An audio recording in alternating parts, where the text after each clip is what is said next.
Hey guys, I'm really excited about the fact that somebody in the combat sport world inadvertently brings up a principle that we cover in TFT when it comes to violence and injury.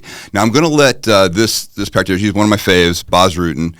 He's talking about a fighter, Ramon Dekker, and a process that he used very successfully throughout his career. Unfortunately, Ramon is no longer with us, but Bas was just really celebrating, that he was the first guy to do this particular type of movement. Now, this is for the combat sport application. I'm going to talk after about why it's important when it comes to saving your life, understanding this thing. I think Ramon Dekker started with it. This is a while back, guys. I'm talking 25, 30 years ago. Everybody start pushing and then a high kick. And people start dropping. Push, high kick, knockout. But sure enough, everybody started doing it. They knew it. And then I believe it was Ramon pushed and made it a low kick. And then people go like, whoa, is that effective? Dude, that is so effective. And the reason it's effective, as soon as I push you, I make you weightless. So you're not flexing your thigh muscles.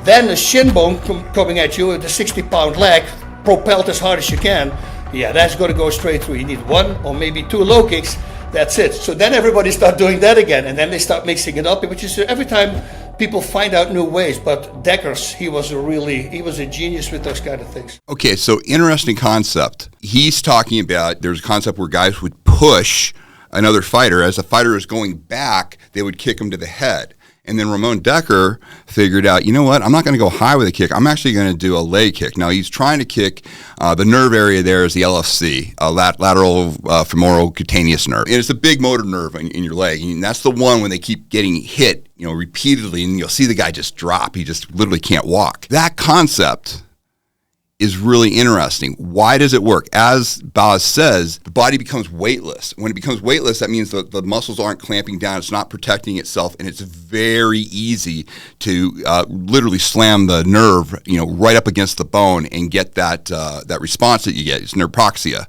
is what you get, which is basically, think of it as deadening the whole nerve there, meaning you can't flex the muscle at that point. It makes it really hard to stand. This is what we talk about when we talk about the idea of prior injury.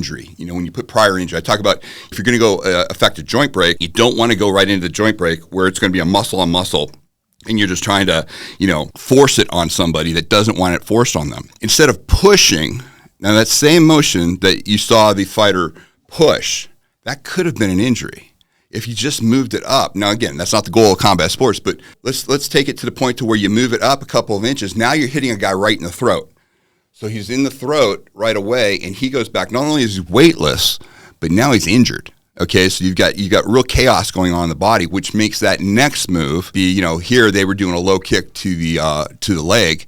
It makes it very easy to execute and get maximum damage on it. We accomplish the same thing through prior injury. The idea of prior injury is it makes a so say you got a guy who's really strong, he's really set, and he probably could take some abuse to an area that you're going after that's strong. As soon as there's an injury, the body essentially does the same thing that he does in the ring where it goes weightless, meaning it focuses all the energy on the reaction to the trauma and protecting the body, and the rest of the body's loose. And therefore, when you go in for your next strike, your next injury, you get a real result.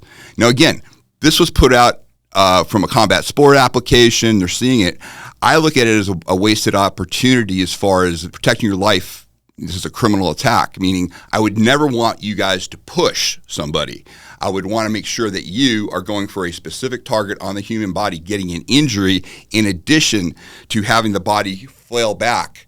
And the body will flail back even faster from an injury than it will from a push at that point. So again, it's a small concept. It's just something that it caught my eye when I saw this, and I wanted to share it with you because most people would miss that opportunity. How would you use that on the street? How would you use that if a criminal's coming after you and trying to injure you?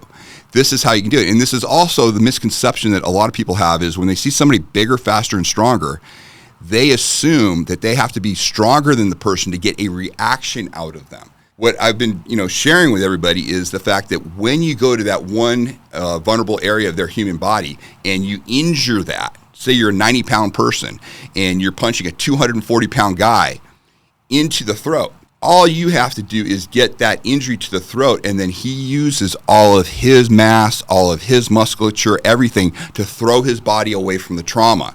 They do the work. All you have to do is put it in the right area to get them to do that work. So you look superhuman when you strike somebody correctly this way. And again, there's all these added benefits. So again, this was just a point. He's one of my favorite guys. He's so animated, and he made a great point here on a combat sport application. I wanted to take it to how you and I would use it when our lives are on the line. All right. Until next time, stay safe.